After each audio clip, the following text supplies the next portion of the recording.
राम राम दोस्तों। आज हम भगवद गीता के अध्याय 18 उपसंहार संन्यास की सिद्धि के भाग 1 का अध्ययन करेंगे। अर्जुन अपने प्रश्नों को आगे बढ़ाते हुए कहता है कि हे महाबाहु, हे श्री कृष्ण, मैं जानना चाहता हूँ कि त्याग का उद्देश्य क्या है, और हे प्रभु, मैं ये भी जानना चाहता हूँ कि त्याग में जीवन यानी संन्यास का उद्देश्य क्या है। दोस्तों, अर्जुन की दुविधाएं तो समाप्त हो रही थी, लेकिन प्रश्नों से वो घिरा हुआ था। वह पूछ रहा था कि त्याग और संन्यास का उद्देश्य क्या है।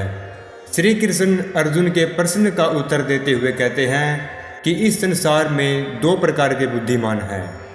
एक तो वो जो भौतिक इच्छा और भौतिक जीवन को त्याग देते हैं, उसे त्याग कहते हैं, और दूसरे बुद्धिमान लोग कहते हैं कि इस संसार के अपने कर्म करने के कर्तव्य को निभाते हुए कर्म फलों की चिंता नहीं करनी चाहिए, यानी फल की चिंता न करते हुए हमें कर्म करना चाहिए।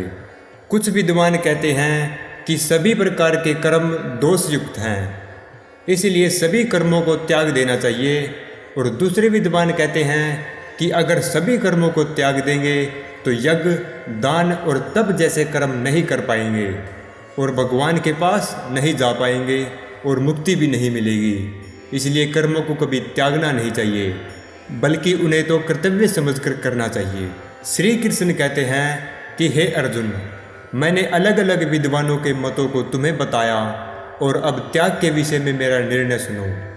शास्त्रों में त्याग 3 तरह का बताया गया है। अब इन्हें सुनो, जिससे तुम्हारी शंका दूर हो सकती है। यज्ञ, दान और तपस्या के कर्मों को कभी त्यागना नहीं चाहिए, उन्हें तो अवश्य ही संपन्न करना चाहिए। जिन्होंने मेरे द्वारा बताए गए ज्ञान पर ध्यान दिया है, वो बिना आसक्ति व कर्म फल के यज्ञ, दान और तपस्या को करते हैं। यज्ञ, दान और तपस्या महात्माओं को भी शुद्ध कर देती है। इन सब कर्मों को या फिर कोई भी कर्म कर रहे हो, हमें उसके फल की चिंता न करके उसकी ओर आसक्ति भी नहीं करनी चाहिए, बल्कि इन्हें तो कर्तव्य मानकर संपन्न करना चाहिए। यही मेरा मत है। ध्यान दे दोस्तों, यहाँ पर कर्म करने के बारे में बताया जा रहा है, न कि त्यागने के बारे में।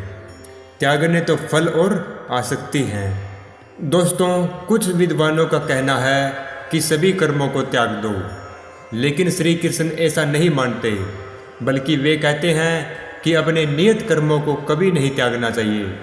लेकिन कोई किसी मोह में आकर अपने नियत कर्मों को त्यागता है तो ऐसे त्याग को तामसिक कहा जाता है। लेकिन जो व्यक्ति अपने नियत कर्मों को कष्ट समझे या फिर शारीरिक क्लेश समझकर त्याग दे, तो उसके लिए कहा जाता है कि उसने रजोगुणी त्याग किया है। ऐसा करने वाले को कभी भी त्याग का सही फल नहीं प्राप्त होता। याद रखना दोस्तों कि शारीरिक परेशानी के चलते हमें अपने नियत कर्मों को कभी नहीं त्यागना चाहिए।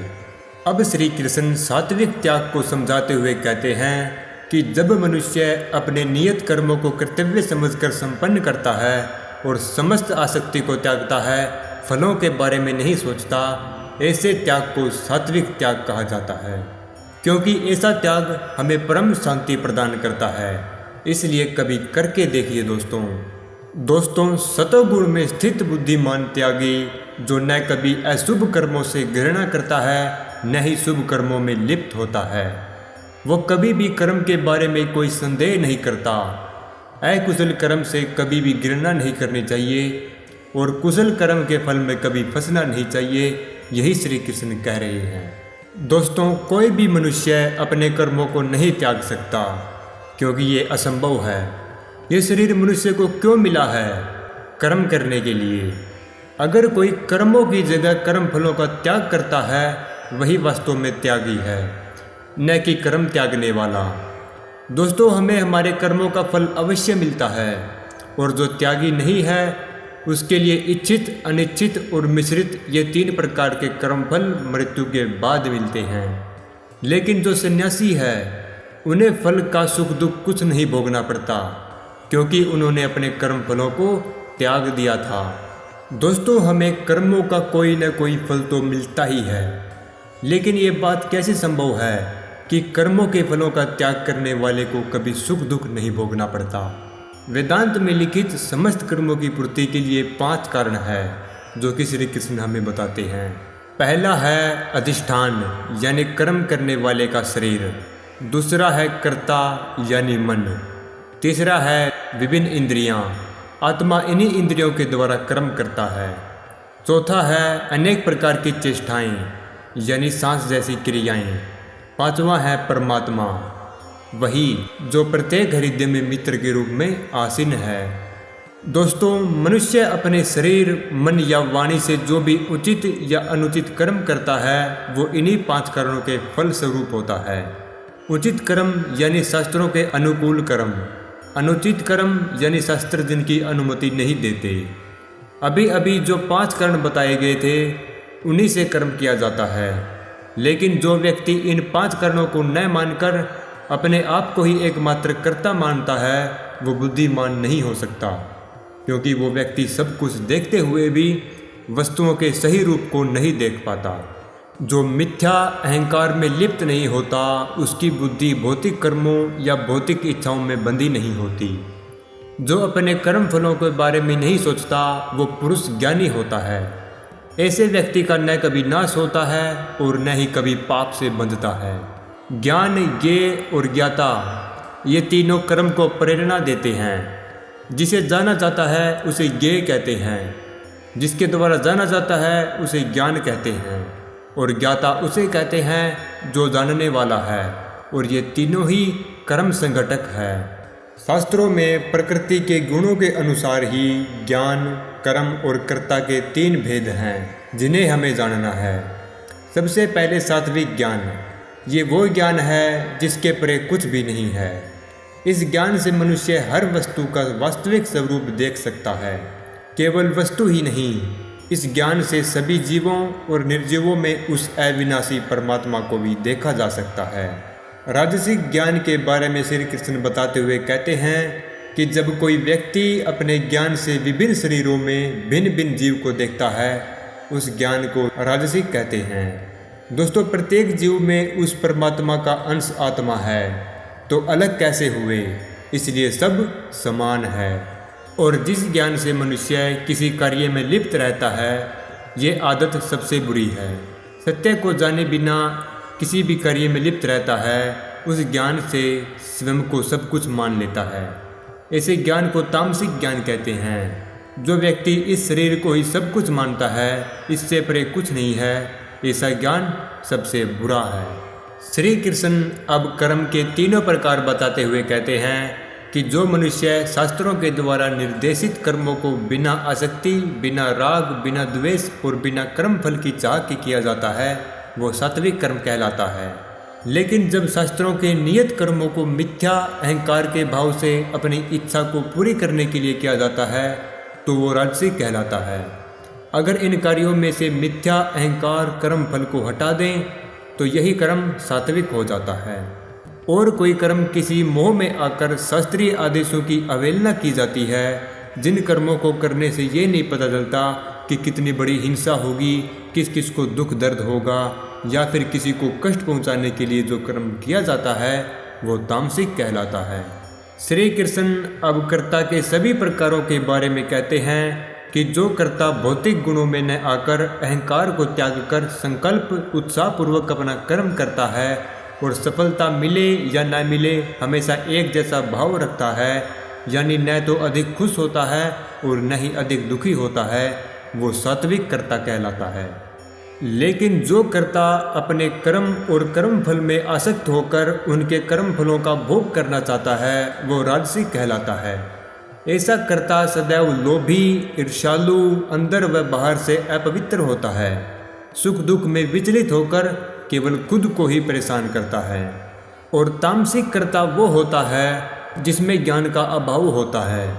वो सभी कार्यों को शास्त्रों के विरुद्ध करता है, वो तामसिक कर्ता कहलाता है। ऐसा कर्ता भौतिकवादी, हठी, कपटी, जिसे दूसरों का अपमान करने में आनंद आता है, जो आलसी है, सदैव मजाक और काम वासना में फंसा रहता है, वो तामसिक कर्ता होता है। दोस्तों, श्री कृष्ण ने हमें कर्ता, कर्म और ज्ञान के सभी प्रकारों के बारे में बताया और अब बुद्धि व धृति के बारे में बताएंगे। बुद्धि तो वो जिससे हम सोचते हैं और धृति का अर्थ है कि हमारे अंदर नियंत्रण करने की अक्षमता कितनी है, हम खुद को कितना नियंत्रण कर सकते हैं। श्री कृष्ण कहते हैं कि सतोगुणी बुद्धि वो है जिसके द्वारा मनुष्य ये जान पाता है कि क्या करने योग्य है और क्या नहीं। जो बुद्धि कर्तव्य और अकर्तव्य को, बंधन और मोक्ष को, डर और अभय को असल में पहचानती है, वो सात्विक बुद्धि है। लेकिन जो बुद्धि शास्त्रों द्वारा निर्देशित कर्मों, धर्म व अधर्म को नहीं पहचान पाती, वो राजसिक है। ऐसी बुद्धि ये नहीं सोच पाती कि कौन सा कर्तव्य है, कौन सा अकर्तव्य है, क्या करणीय है और क्या अकरणीय है। और जो बुद्धि मोह, अंधकार, अज्ञान के जाल में फंसकर सदैव विपरीत दिशा में जाने का प्रयत्न करती है, वो तामसिक है। ऐसी बुद्धि धर्म को अधर्म और अधर्म को धर्म मानती है, सत्य को असत्य और असत्य को सत्य मानती है। श्री कृष्ण कहते हैं कि धरित्री वो है जो आपकी धारण अक्षमता को बताती है, जिसे योगाभ्यास में अचल रहकर धारण किया जाता है, और जो मन, प्राण और इंद्रियों के क्रियाकलाप को अपने वश में करती है, वो धरित्री सात्विक है। लेकिन जिस धरित्री में मनुष्य धर्म, अर्थ और कर्म के फलों में लिप्त रहता है, वो राजसिक है। ऐसी धरित्री वाले मनुष्य काम और कर्म फलों में बंध जाते हैं और इंद्रिय तृप्ति को ही असली सुख मानते हैं। और तामसिक धरित्री उसे कहते हैं जो स्वपन, भय, शोक, विषाद और मोह में फंसी रहती है। ऐसी दुर्बुद्धिपूर्ण धरित्री तामसिक होती है। इसमें मनुष्य सोचता है कि ये हो जाए तो वो हो जाएगा, और वो हो जाएगा तो ये हो जाएगा। हमेशा मोह में रहकर सपने ही देखता है। दोस्तों, श्री कृष्ण अब सुख के सभी प्रकारों के बारे में बताएंगे। जो सुख प्रारंभ में विष की तरह लगता है और अंत में अमृत की तरह समान है, और जो मनुष्य के आत्म साक्षात्कार को जगाता है, वो ही सात्विक सुख है। जब हम नाम जप करते हैं तो शुरू में हमें विष की तरह लगता है, लेकिन जब नाम जप हमारे ध्यान लगाने का कारण बन जाता है तो यही सुख अमृत के समान लगता है। और जो सुख इंद्रियों की तृप्ति और उनकी विषयों से प्राप्त होता है, वो प्रारंभ में अमृत लगता है और अंत में विष लगता है। वो राजसिक सुख कहलाता है। ये सुख कुछ ही समय का होता है, इसलिए सात्विक सुख को प्राप्त करो जो कभी भी समाप्त नहीं होता। लेकिन जो सुख आत्म साक्षात्कार के प्रति अंधा है, जो प्रारंभ से लेकर अंत तक मोह कारक है और नींद, आलस्य व मोह में उत्पन्न होता है, वो तामसिक सुख होता है। आलस्य नींद में मोहित होकर अपने काम को आज से कल के लिए टालता है और इसके बारे में सोचता भी नहीं। इस प्रकार दोस्तों, भगवद गीता के अध्याय 18 का पहले भाग का अध्ययन समाप्त होता है। राम राम।